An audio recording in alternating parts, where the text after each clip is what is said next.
Olá, eu sou seu irmão Francisco Sena e o arrebatamento, como disse, é agora. Mas desde já eu peço-lhe desculpas caso algum som externo interfira no áudio do vídeo. É porque eu estou em uma parte da minha casa, próximo à rua, e aí pode passar algum carro, um cachorro latir, mesmo um grilo. Tem um grilo hoje aqui que não deixa ninguém em paz, tá bom? Mas desde já agradeço a sua compreensão caso isso venha a acontecer. Eu também peço-lhe a sua ajuda nesse novo projeto. Você pode me ajudar se inscrevendo no canal e acionando o sininho. Também dando aí o seu like, deixando o seu comentário. É assim que a plataforma ela identifica que estamos produzindo material ou conteúdo de relevância, de qualidade, e acaba indicando para outras pessoas que serão tão abençoadas quanto eu acredito que você também o será com esse e com outros materiais que ainda serão postados nesse novo trabalho, nesse novo projeto. Desde já eu agradeço novamente a sua ajuda, tá bom? Que dizer, a criação geme e está com dores de parto. Para alguns, esses eventos, os eventos atuais, nada tem a ver com algum momento profético, é apenas a história se repetindo. Afinal, catástrofes naturais e guerras sempre existiram no decorrer da humanidade. Mas a verdade é que nunca existiu um tempo mais propício do que o nosso para o aparecimento do iníquo, do filho da perdição. Os grandes generais do passado, que desejaram ter o mundo debaixo dos seus pés, aos seus domínios, todos eles, um a um, viram seus desígnios ruírem.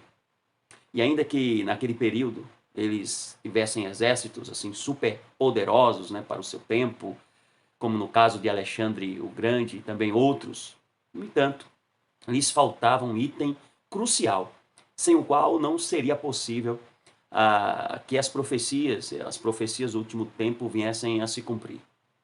E esse item foi a explosão tecnológica, essa que agora nós temos em pleno desenvolvimento. E nós estamos nessa era, na era dos computadores quânticos, esses que agora têm a capacidade de armazenamento e processamento de dados de mais que o dobro de todas as pessoas do mundo. E isso é um nível em que não apenas as informações usuais elas poderão ser conhecidas, processadas, mas essas supermáquinas, através desse poder que tem, e de dados colhidos, através das nossas próprias interações com as redes sociais, elas têm a capacidade de calcular o perfil psicológico de cada cidadão do mundo, né? Potenciais consumidores e pessoas do mundo. Né? Então, e todo esse poder não será usado como alguns pensam, não, a serviço dos homens, não, mas será usado para manipulá-los. O que dizer assim também da nanotecnologia através de microrobôs que só podem ser vistos com a ajuda de microscópios? Eles prometem melhorar o homem a nível genético. Para não dizer e não falar dos exércitos de hoje, que possuem armas inimaginadas há séculos atrás.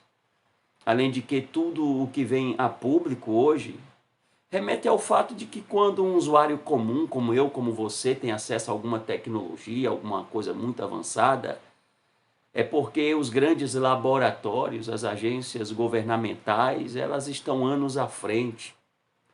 Todo esse poder não está e também nunca estará nas mãos do cidadão comum como eu e como você. Também não devemos perder de vista que essa parafernália é controlada pela natureza de um homem caído. E também ela mostra horizontes de possibilidades que revelam a esses líderes do mundo e essas grandes corporações a capacidade de influenciar toda a geopolítica mundial, todas as suas vertentes. Eles têm agora ambições nunca antes sonhadas por nenhum déspota humano. E tudo isso indica uma coisa apenas para nós. Tudo isso indica o que Jesus sempre nos advertiu.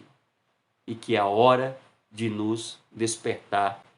No Evangelho de Mateus 25, 13, temos a parábola das 10 virgens, onde no versículo 6 diz que à meia-noite ouviu-se um grito: eis o noivo, saí ao seu encontro. E esse grito profético descrito no texto ele mostra o Senhor tratando com o sono da sua noiva, com o cansaço da noiva, com o conceito de prudência e de imprudência da noiva. Esse grito, ele chega antes do noivo, o que dá tempo para que elas ponham as coisas em ordem, né? Um tempo relativo. E assim esse texto está nos mostrando que a advertência do Espírito antecede o encontro com ele. E esse grito de advertência, ele já está ressoando há um bom tempo, porém muitos teimam. Porque ainda estamos tratando com o mensageiro, pois é ele que traz essa advertência. E como há ainda um delay, um tempo, né, entre a mensagem e o Senhor, por isso existe o perigo de nós brincarmos nesse meio tempo. A parábola das 10 virgens, ela não se aplica ao mundo. Esses são aspectos que o Senhor trata com a sua noiva. Com o mundo, o Senhor trata do pecado. Com o mundo, melhor dizendo, o Senhor trata para que eles venham se arrepender, para que eles venham e se tornem em filhos e depois em noivas e se preparem para esse encontro tanto quanto a sua igreja. Mas como nós já estamos vendo, a ênfase do texto são para os crentes. O grito profético revela a urgência que é enviada antes da chegada do noivo. Lá em Êxodo 14, versículo 8 ao 14, nós vemos o desespero de todo o povo, quando eles se viram em aperto. E a questão ali era que não havia chance de fuga para eles, pois eles estavam em uma região em que, geograficamente falando, eles afunilavam-os. Eram montanhas de um lado, montanhas do outro, um mar à sua frente, o exército de Faraó às suas costas. Para falar a verdade, não estamos em condições muito diferentes hoje. Hoje nós temos à nossa frente um mundo que se desenrola, mas que não é a nossa Canaã, é a grande Babilônia. Ao nosso derredor, maquiado pelas vitrines luminosas do sistema, se esconde a sedução da meretriz. Às nossas costas, sempre a nos perseguir, estão os demônios e todos os seus agentes. Isso indica que o nosso reino, na verdade, está no céu, irmão. Só há uma saída, e é para cima. É sermos arrancados com força deste mundo, como prometeu Jesus. E para que isso aconteça, nós precisamos ser transformados. Pois a palavra diz em 1 aos Coríntios, no capítulo 15, versículo 50. Contudo, irmãos, eu vos afirmo que a carne e que o sangue não podem herdar o reino de Deus. E nem o que é corruptível, olhe, nem o que é corruptível, a incorruptibilidade. Se a nossa fuga, então, é para cima, onde a carne e o sangue não podem ir, é porque só existe uma forma disso acontecer. Pensem. E essa é a nossa estrutura física de carne for alterada. É isso que nós chamamos de arrebatamento. Os crentes esperam, porém, essa ação divina naquele pico máximo, naquele momento em que a trombeta vai soar e os nossos corpos serão transformados. Porém, muitos desprezam, estão desatentos quanto à ação gradual de Deus, nos transformando dia após dia. Pense assim, da seguinte maneira.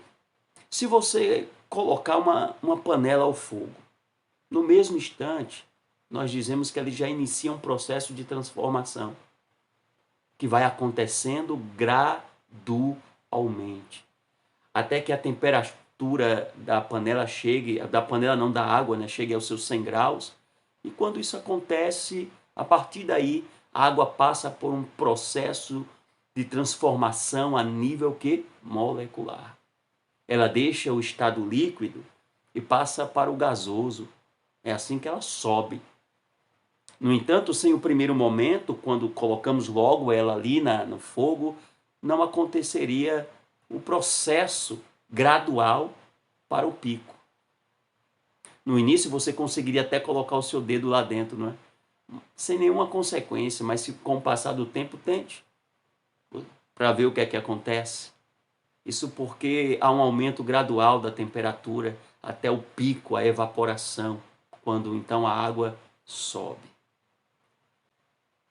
Ainda na carta de Paulo, em 2 aos Coríntios, no capítulo 3, versículo 18, diz: mas todos nós, com o rosto descoberto, refletindo como a um espelho a glória do Senhor, somos, melhor dizendo, transformados de glória em glória na mesma imagem, como pelo Espírito do Senhor.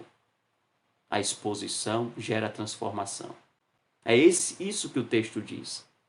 Diz que nós seremos transformados de glória em glória, ou gradualmente, diariamente, pela exposição diária ao Senhor.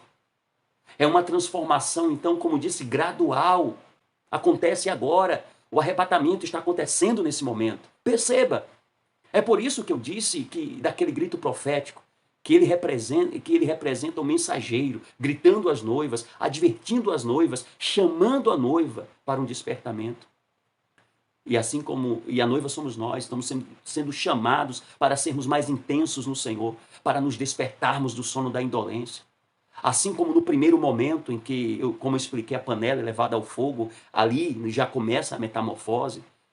Quando também nós nos submetemos ao Espírito Santo através da prática da palavra e da oração, atendendo à sua advertência, atendendo o seu clamor, o seu grito, nesse momento que nós atendemos a ele, ele começa a nos arrebatar, a nos arrancar da nossa mediocridade de vida, nos tirar para fora de nós mesmos, nos arrancar, nos arrebatar, porque esse é o grande propósito do Espírito Santo, nos transformar agora, nos arrebatar neste momento.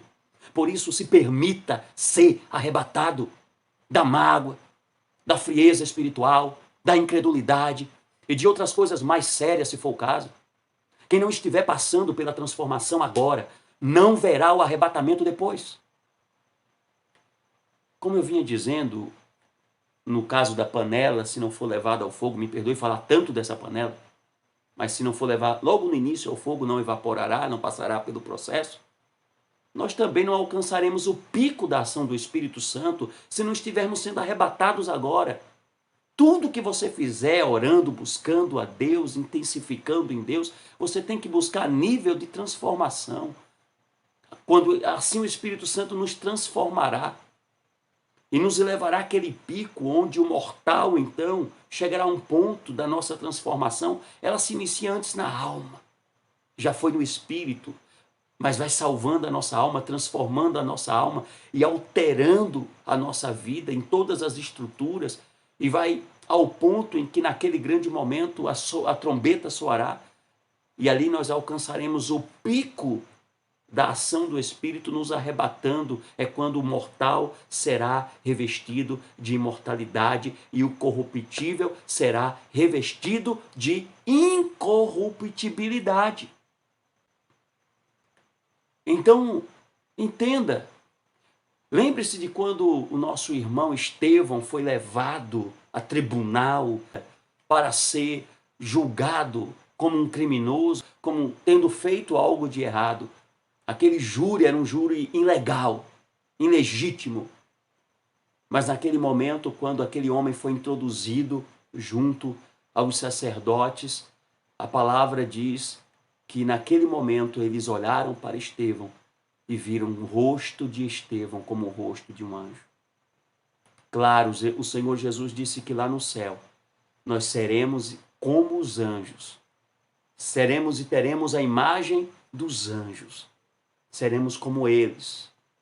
Mas nosso irmão Estevão não teve que esperar chegar no céu para experimentar essa transformação. Eles já olharam para ele e viram o rosto dele como um anjo. Eu acredito que naquele momento o Senhor permitiu que a realidade interior, que da nova criatura que ele era em Cristo, sobrepujasse a imagem externa desse caco, desse invólucro de carne, de forma que o interno se revelou tanto quanto Jesus o fez lá no Monte da Transfiguração, quando suas vestes ficaram brancas. Eu acredito que as nossas vestes já podem serem glorificadas aqui. Chega de termos como modelo de nossa vida homens tão limitados. Precisamos ter no Senhor o nosso exemplo. Sermos transformados na imagem dele é o propósito de Deus. E naquele momento entra em um júri um homem que Deus mostrava no rosto que já tinha dado a sua sentença, que era uma sentença, e a sentença de Deus para ele era inocente. E aqueles homens viram um homem transformado na imagem de Cristo em vida.